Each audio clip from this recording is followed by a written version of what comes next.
Hey Bethany, what are we working on? The tractor. We're working on the tractor and we're trying to get, what is all that stuff? I don't know.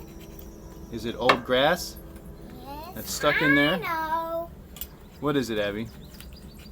Grass and poo maybe. You think so? From the cows Dirt. and the chickens? Good job, Bethy. Thanks for your help. Do mine. And what are you working on?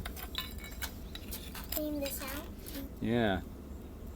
Getting all the crud and stuff that was in there, getting it cleaned out. Thanks, girls. I appreciate your help.